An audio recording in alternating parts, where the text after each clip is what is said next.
tu vas voir un de tes petits copains qui fume encore des pétards, tu te fumes un bon gros joint, tu vois, le jour où tu reviens en France, tu vas au lit. Donc les enfants qui regardent cette vidéo, surtout n'écoutez pas les conneries de tout ton David qui raconte n'importe quoi. Tu dis merde, je viens de lui dire au revoir en espagnol, elle a dû dire il a des cases qui manquent. Bon, en fait tu te dis mais on a quand même le meilleur pays au monde, quoi qu'on en dise. En fait je me fuyais moi-même. Je fuyais mon inconfort face à cette mentalité, mais on est un putain de peuple, on a une putain de vibe.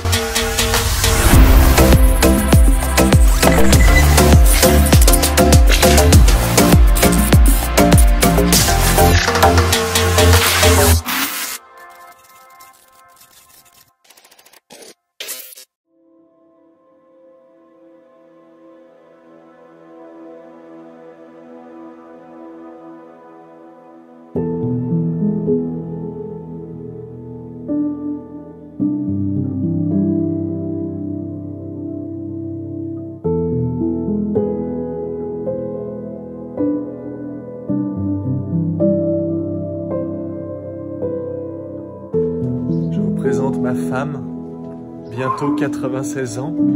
Regardez comme nous sommes mignons. Comme elle se tient bien.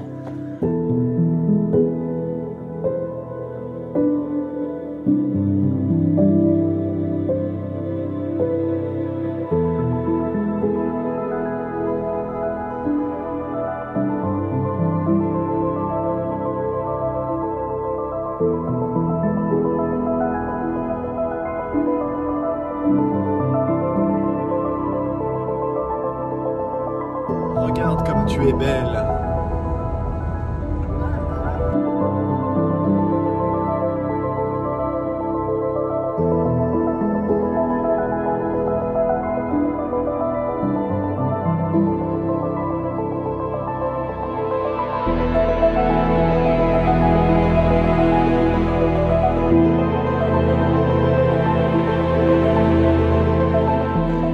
Donc là les amis, à votre avis, qu'est-ce qu'on fabrique dans un endroit pareil avec un sécateur et sa mamie derrière? Alors, je vous rassure, on n'est pas là pour faire un homicide au premier degré.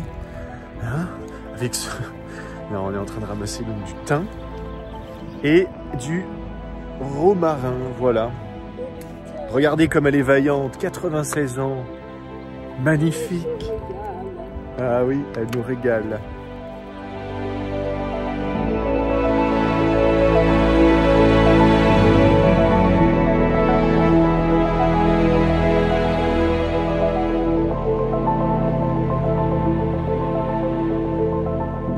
Quelles sont vos impressions, ma chère? Mes impressions me rappellent, tu sais que la première fois quand je suis arrivée chez Raymond, 74 je crois, c'est une des premières balades où il m'a emmenée.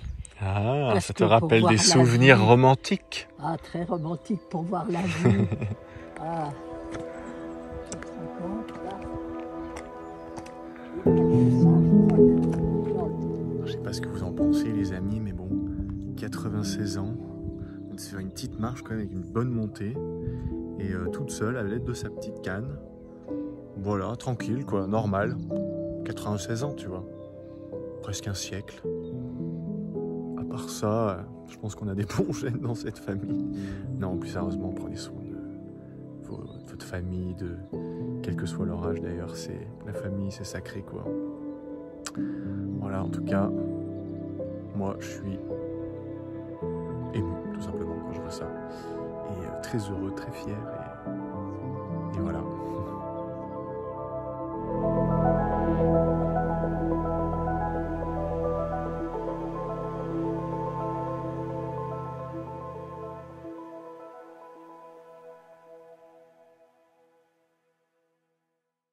Salut les amis, j'espère que vous allez bien, que vous avez la patate. Alors moi pour ma part ça fait très longtemps que je n'ai pas tourné de vidéo, même si évidemment vous de l'autre côté de l'écran vous en rendez pas forcément compte parce que vous avez, je vous le rappelle, un rendez-vous tous les jeudis à 17 h sur la chaîne et un autre rendez-vous tous les dimanches matins à 10 h, d'accord? D'ailleurs pensez à mettre un petit pouce bleu et à vous abonner si ce n'est pas déjà fait. Et donc oui, ça fait un petit moment que j'ai pas tourné de vidéo et qui plus est ici en France, et notamment dans ce lieu que vous connaissez déjà pour ceux qui sont vraiment les plus fidèles et qui avaient déjà regardé certaines de nos vidéos. Parce que donc je me trouve dans les fabuleuses montagnes des Cévennes, qui sont d'ailleurs énergétiquement très chargées, mais dans le bon sens du terme, c'est un endroit que j'aime énormément. Et voilà, je suis chez l'un de mes oncles qui est agriculteur bio, d'où les serres qu'il peut y avoir derrière, entre autres, et qui possède une propriété forcément immense en termes de terre, de terrain agricole, etc. Et bref, j'avais déjà fait une vidéo ici, le lien s'affichera peut-être ici, il sera dans la description sur le karma, etc. etc. Bon, aujourd'hui c'est une vidéo un peu spéciale,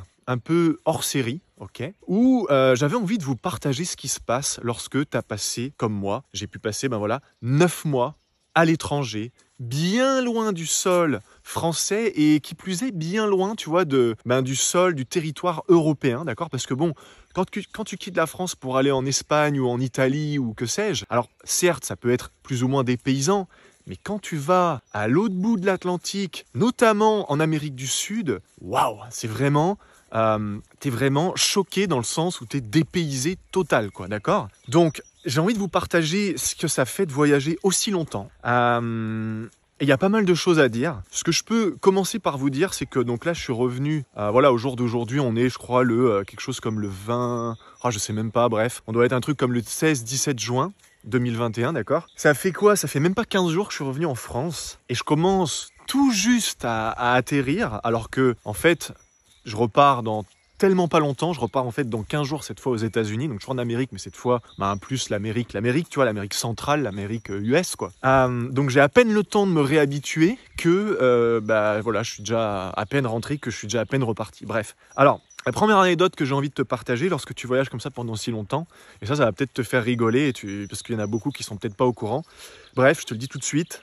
Alors, jusqu'à il y a encore 2-3 jours, lorsque j'allais aux toilettes faire la grosse commission, il y en a qui doivent se dire « mais qu'est-ce qu'il raconte là ?» Et en fait, tout simplement, je continuais de mettre mon papier toilette, d'accord, le PQ, tu sais, bon, je fais pas un dessin, dans la poubelle, au lieu de le mettre tout simplement dans la cuvette des chiottes.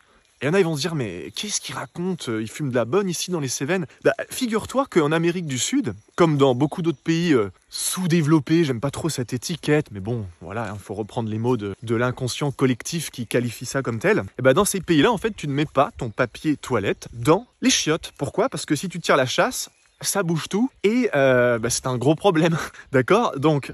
plusieurs fois, je me suis fait la remarque en rigolant, tu vois, après être rentré, de me dire, mais David, pourquoi tu mets ton PQ dans la poubelle? Ici, t'es en France. T'es dans un pays où quand tu mets ton papier toilette dans les toilettes, c'est normal. Donc ça, c'est la première chose, tu vois, c'est pour dire en fait que t'as plein de petites habitudes que t'as eues toute ta vie, et pourtant t'es parti, certes, que 9 mois, entre guillemets, même si en 9 mois, tu sais, t'as le temps de faire beaucoup de choses, t'as le temps déjà de pondre un bébé, par exemple, tu vois, de donner vie à ce qui était une cellule et qui devient...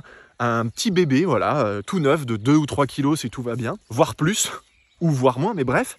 Donc c'est plein de petites habitudes comme ça qui sont chamboulées, qui sont remises en question. Tu as également, alors le jet lag en ce qui me concerne, alors il faut savoir deux choses, c'est que le jet lag, quand tu voyages du côté plutôt ouest, tu vois, quand tu prends la carte de la carte du monde, quand tu es du côté ouest de la planète, quand la carte elle est à plat, ok, et que tu reviens en France, dans ce sens-là, ça va.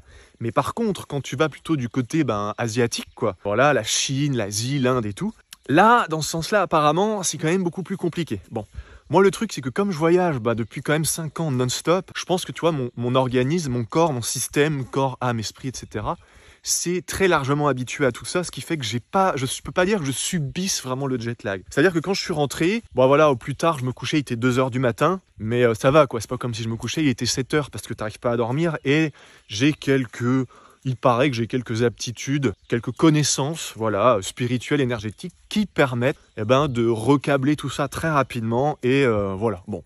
Et puis si vraiment ça va pas, tu vas voir un de tes petits copains qui fume encore des pétards, tu te fumes un bon gros joint, et je peux te dire que le jour où tu arrives, je parle pas de fumer tous les jours, et en gros, tu te fumes un bon gros joint, tu vois, le jour où tu reviens en France, et là je peux te dire que tu te casses bien, tu te fracasses bien la conscience, parce qu'un joint ça décale quand même beaucoup ta conscience, et puis tu vas au lit. Donc les enfants qui regardent cette vidéo, surtout n'écoutez pas les conneries de tonton David qui raconte n'importe n'importe quoi et qui donne un exemple absolument ignoble à des gens qui sont sur une chaîne censés être éveillés, tout ça et tout. Mais bon, quand on est éveillé, ça n'empêche pas d'avoir un peu d'humour. Et franchement, ouais, ça peut être un bon conseil, honnêtement. Moi, ça m'est déjà arrivé, hein, comme tu le sais, je suis un ancien toxicomane, quoi, au joint, au cannabis, tout ça. Et mais voilà, ça m'empêche pas de fumer une fois de temps en temps. Et ça m'est déjà arrivé à l'époque où j'avais du mal à me recabler. Bah voilà, t'arrives, tu dis putain, là, si le premier soir où j'arrive en France, je me couche qu'il est 8h du matin, derrière, laisse tomber, je vais être décalé tout du long. Bah vas-y, tu sais quoi, hop, allez, tu fumes quelques tafs, je te dis pas de fumer un énorme joint de 30 cm, et puis voilà. Bon, bref, après chacun fait comme il veut. Alors ensuite, quoi d'autre? Ben, t'entres dans des magasins, dans des boutiques, dans des, je sais pas, dans des restaurants, trucs comme ça. Et en fait, hola, ¿cómo estás? Oh, non, bonjour.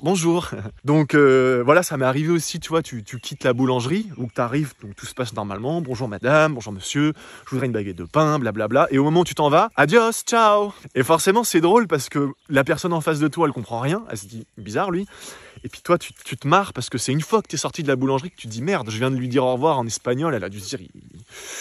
Il a des cases qui manquent, bon bref, donc toi c'est plein de petits trucs comme ça, voilà, et aussi alors ce qui est très intéressant lorsque tu reviens en France, c'est que, en fait tu réalises que franchement, les amis, c'est pas pour faire le chauvin, hein, parce que si j'étais vraiment chauvin, je te dirais, j'insisterais sur le fait de revenir non pas en France, mais en Bretagne, mais quand tu reviens en France, Bretagne incluse évidemment, en fait tu te dis mais on a quand même le meilleur pays au monde, quoi qu'on en dise. Pourquoi est-ce qu'il y a autant de conflits, de débats sur trop ou pas assez d'immigration chez nous? Pourquoi il y a plein de gens qui, il faut les comprendre, ils fuient la guerre, ils fuient la famine, ils fuient, voilà, j'en sais rien, l'esclavage et tout ça. Pourquoi ils vont en France et pas ailleurs? Alors il y en a, ils vont dire oui, parce qu'en France, il y a plein d'aides et tout ça et tout ça. Moi, je pense que pourquoi on vient en France? Pourquoi la France aussi est le pays le plus visité au monde depuis la nuit des temps? Pourquoi c'est pas, je sais pas, la Suisse? L'Italie, c'est magnifique aussi. L'Espagne, c'est magnifique. Il y a une super culture. Mais tu vois, pourquoi la France? Mais parce que la France, c'est un putain de pays. Et je peux te dire que, moi, je te mens pas, hein, quand j'ai commencé vraiment à tout plaquer et à voyager en mode sac à dos, donc il y a de ça bientôt 5 ans, tu vois, c'était en tout début 2017, je fuais la France. Je me fuyais moi-même. Je fuais mon inconfort face à cette mentalité, face à voilà le système et tout, machin, truc bidule. Mais aujourd'hui, quand je reviens en France, je me dis, franchement, quand tu fais abstraction, et honnêtement, quand tu arrêtes de vibrer ça, parce qu'à l'époque, il faut croire que je vibrais ça, mais quand tu arrêtes de vibrer ça, on n'est pas un pays qui râle tant que ça, on n'est pas un pays... Je trouve pas que le français soit pessimiste. Par contre, le français, le gaulois, tu vois, il a ça dans le sang. Il est rebelle, il aime bien se faire entendre, il aime bien avoir raison, etc. Mais on est un putain de peuple. On a une putain de vibe. Et je parle pour tout le monde. Je parle pour le cadre qui vit dans les beaux quartiers à Paris que le mec de quartier, tu vois. On a une putain de vibe. Et moi, j'aime autant le mec de quartier que le cadre, que le mec de 70 ans qui croit qu'il a tout vu, tout fait, ou que le type de 20 ans, enfin bref, peu importe, tu vois. Et j'aime ça, tu vois, j'aime ça quand je suis arrivé, voilà, t'arrives à Paris, tu vois les mecs qui sont là, la clope, le verre de vin à 10h le matin au bar, mais ça, tu verras ça qu'en France, tu vois, avec le croissant et tout, tu vois. Et je trouve ça vraiment formidable. Je trouve qu'on a un putain de pays, on a une culture d'une richesse qui est hallucinante. On a des têtes de cons au pouvoir dans le sens où ils sont pas tous. En fait, chez tout le monde, tu peux trouver l'or, tu peux trouver des bonnes choses et tu peux trouver des moins bonnes choses chez tout le monde. Donc on a des têtes de cons dans le sens, voilà, c'est un peu la vieille génération, tu vois, la vieille France, machin. C'est en train de changer, c'est cool. Mais faut jamais remettre la responsabilité, la faute sur, voilà, le pouvoir. C'est la faute de mes parents, c'est la faute de la société, c'est la faute de Macron, c'est la faute de machin. Fuck tout ça. En fait, on a vraiment une putain de richesse en France, culturelle, géographique, dans l'histoire, dans tout ce qui s'est passé, dans les valeurs qu'on défend et tout. Et moi, je fais aussi cette vidéo pour inciter les gens à prendre du recul et à regarder que franchement, on a le meilleur pays au monde.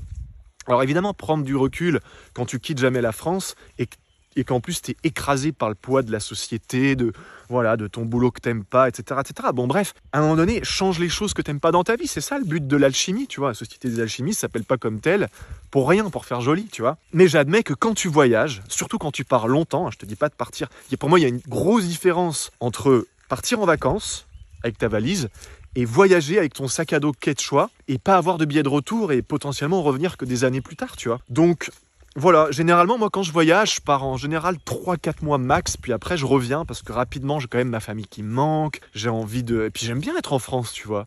J'aime bien être en France, mais pas longtemps. C'est pas que j'aime pas être en France longtemps, tu vois. Franchement, je pourrais rester même une année entière en France, mais si tu veux, moi, c'est dans mon... je sais pas, c'est dans mon flow, c'est dans mon design, c'est dans mon ADN, c'est dans mes gènes en plus, tu vois. On a une famille vraiment d'explorateurs chez moi. D'ailleurs, j'ai été conçu pendant que mes parents étaient en train de faire un espèce de pseudo tour du monde en voilier, tu vois, donc voilà, c'est comme ça fait partie de moi et je comprends tout à fait qu'il y ait des gens qui soient plutôt, au contraire, sédentaires, qui aiment rester au même endroit tout le temps et tout, voilà. Mais franchement, quand tu voyages, vraiment que tu baroudes et que tu reviens en France, tu te dis, mais on a un pays quand même qui est fou, quoi. Tu vois, on a un super pays.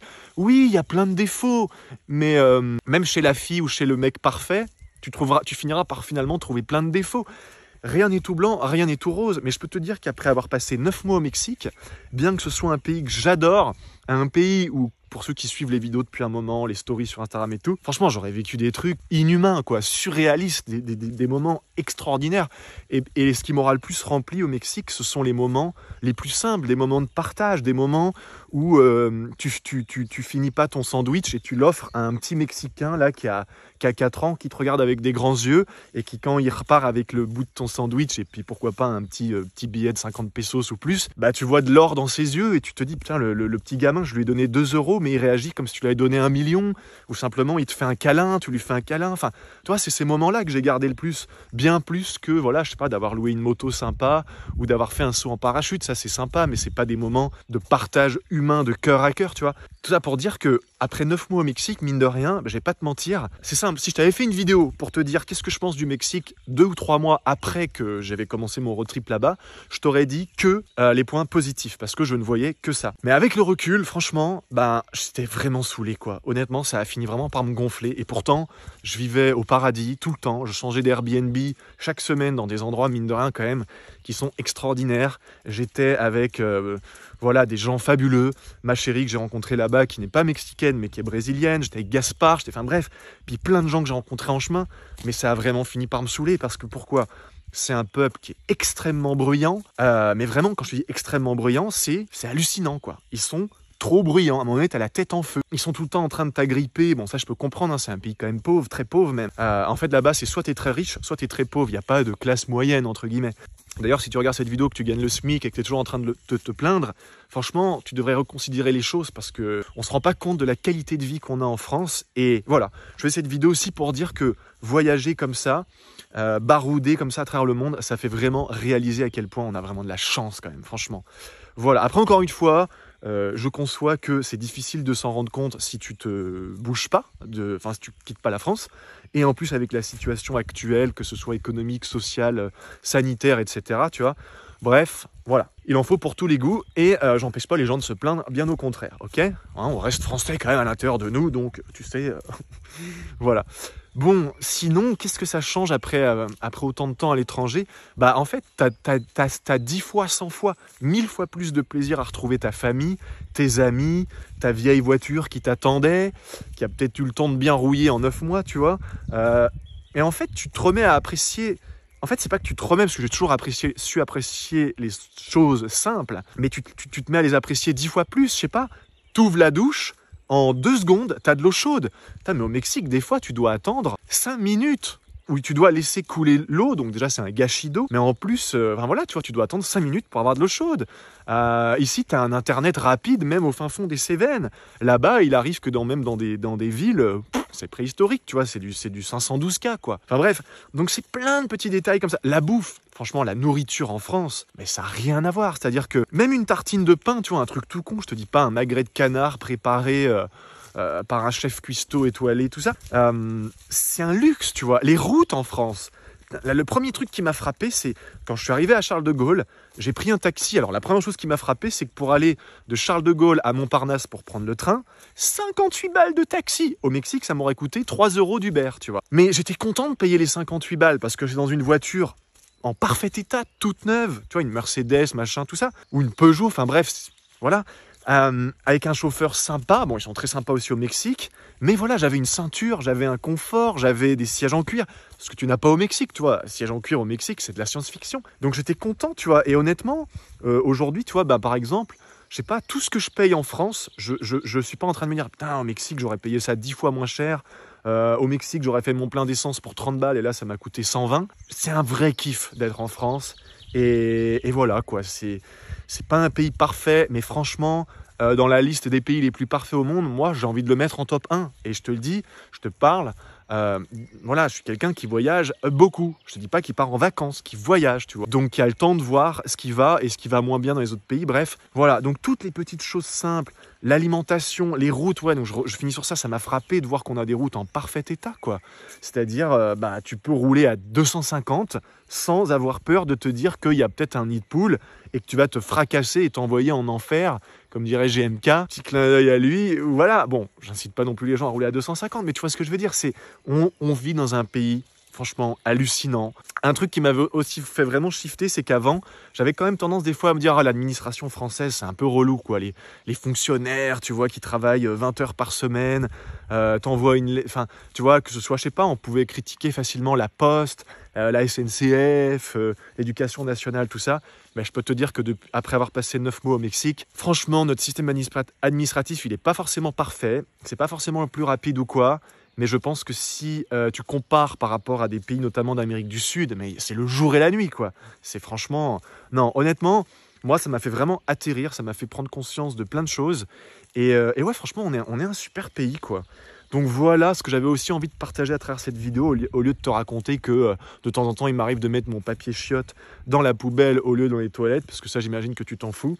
Désolé pour les gens qui regardent cette vidéo en mangeant, et désolé aussi pour les gens qui sont très visuels. Voilà, je vais m'arrêter là, il y a plein d'autres choses que je pourrais partager. D'ailleurs, si tu as des questions, toujours un plaisir pour moi d'y répondre personnellement dans les commentaires, donc n'hésite pas à me poser des questions, quelles qu'elles soient, franchement il n'y a pas de tabou, je peux répondre à tout ce que tu veux. N'hésite pas aussi à me partager si toi, après avoir voyagé, alors que ce soit en mode vacances ou encore plus en mode voyage, quoi, baroudage, qu'est-ce que ça a changé chez toi d'être parti? Et peut-être même d'être parti comme moi à l'époque en mode « Oh, la France, il y en a marre, les Français, c'est tous des cons ». Qu'est-ce que tu as réalisé? Qu'est-ce que tu as changé? Qu'est-ce que tu as pu observer? Avec quoi tu t'es réconcilié, si je puis dire, lorsque tu es parti comme ça et que finalement tu es revenu? Mon père, il m'a toujours dit un truc quand je suis parti en 2017. Il m'a dit « Tu sais, David, vas-y, voyage ». Moi aussi, je l'ai fait. Mon père, il a quand même beaucoup voyagé. Je te dis, on est une famille vraiment d'explorateurs, hein. Entre un grand-père qui était capitaine de frégate, un autre qu'on a enterré hier d'ailleurs, paix à son âme, qui était pilote d'avion pendant la guerre, mais aussi avion de grande ligne et aussi des avions pour des œuvres humanitaires, tout ça. On a ça dans le sang, ça c'est clair. J'ai hâte de savoir ce que toi, ça a pu t'apporter de voyager, qu'est-ce que tu as pu changer, réconcilier, tout ça, voilà. Une dernière chose que j'ai envie de dire aussi, les amis, on nous baratine, on nous bourre le crâne avec les histoires de il faut se vacciner pour... voyager et tout, ça n'est pas vrai. Je ne suis pas en train de dire qu'il ne faut pas se vacciner ou qu'il faut se vacciner, je ne prends pas parti. Vous avez vu sur cette chaîne, c'est marrant, je parle de beaucoup de choses, j'hésite pas à marcher sur beaucoup d'orteils, par contre je ne parle pas je prends pas position au niveau du Covid et des vaccins, parce que pour moi il n'y a même pas de débat à avoir, d'accord? Pour moi enfin bref, il n'y a pas de débat à avoir, là, il n'y a pas de débat à avoir, c'est tout, S'il y a un débat à avoir, pour moi, ça veut dire qu'il y a vraiment un problème de matrixage, quoi. Ça veut dire qu'il y a vraiment un problème de lavage de cerveau. Sinon, il n'y a même pas de débat à avoir. Sinon, tu en lâches prise, quoi. Bref, bon. Donc voilà. Il n'y a pas d'histoire de vaccin. Pour la petite anecdote que j'ai envie de vous partager, donc quand je suis rentré en France, à l'arrivée Roissy-Charles de Gaulle, on nous demande un PCR, un test PCR, et on nous demande de remplir 3 papiers, dont un qui va expliquer clairement où est-ce que tu fais ta quarantaine. Tu veux que je te dise la vérité? Après, tu me crois pas, hein.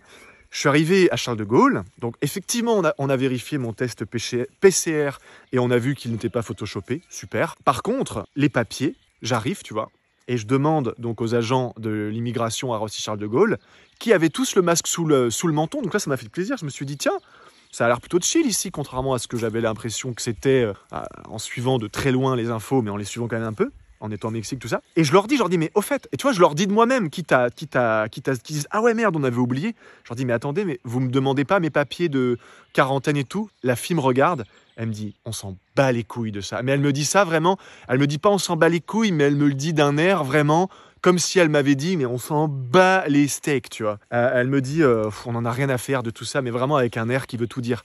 Et du coup, tu sais, j'insiste, je dis, mais attendez, mais on nous fait remplir plein de papiers, on nous fait croire que, blablabla. Elle dit, je sais, c'est pas de notre faute à nous, on fait notre boulot, mais franchement, vos papiers là, mettez-les à la poubelle, on s'en pète. Et je lui dis, mais mais la quarantaine alors, normalement je suis pas censé faire une quarantaine de 7 jours. Elle me dit, écoutez, si vous voulez la faire, faites-la, mais nous, on va pas prendre le papier de la quarantaine et on viendra pas vérifier, on s'en fout, vivez votre vie, blablabla. Et j'ai vu ça, je me suis dit, mais attends... Donc, il n'y a pas d'histoire de vaccin obligatoire. Tu vois, là, je repars dans quelques jours, je vais aux US. Le PCR, oui, ils vont te le demander, tu ne pourras pas embarquer sans. Après, à toi de voir si tu as envie de te risquer à faire un Photoshop ou pas. Mais honnêtement, il n'y a pas lieu d'être vacciné. En tout cas, pour l'instant, il n'y a pas de passe vaccinal pour l'instant. Bref, voilà, renseignez-vous bien avant de faire des choix stupide. Je dis ça parce que dernièrement j'ai une amie à moi qui m'a rejoint en covoiturage, je sais plus où là, et qui me disait qu'elle était avec 3 jeunes de 22 ans qui étaient fiers de s'être vaccinés pour pouvoir voyager cet été. Et moi, si j'avais été à sa place, je leur ai dit, mais les gars, vous êtes au courant que vous pouvez voyager librement, surtout que je pense qu'eux, ils étaient en mode, vu leur âge, toi, de voyager en Europe, pas besoin de vaccin, quoi, c'est de la connerie. Donc voilà, je voulais mettre aussi un petit point sur les i à toute cette propagande. Mais bon, à part ça, ceux qui veulent se faire vacciner, moi personnellement, je dirais pas vous en empêcher. Qui je suis pour faire ça de toute façon, ok? Alors bon, sur ces belles paroles démocratiques où chacun est supposé être libre de ses actes, de ses choix, de ses pensées, j'allais dire bonne vaccination à tous. Non, je voulais dire bon voyage à toutes et à tous. Je pense que vous doutez ma position par rapport au vaccin, hein. Moi, je fais confiance à l'auto-immunité du corps. Après, voilà... Chacun est libre de faire ce qu'il veut. Et de toute façon, ça n'est pas le sujet de cette vidéo. Et ça sera le sujet d'aucune vidéo parce que je n'ai pas envie de prendre parti. Et encore une fois, pour moi, s'il y a des gens qui sont en train de débattre autour de ça, il faut s'inquiéter en fait. Parce que il y a des sujets où... Je sais pas, c'est un peu comme débattre.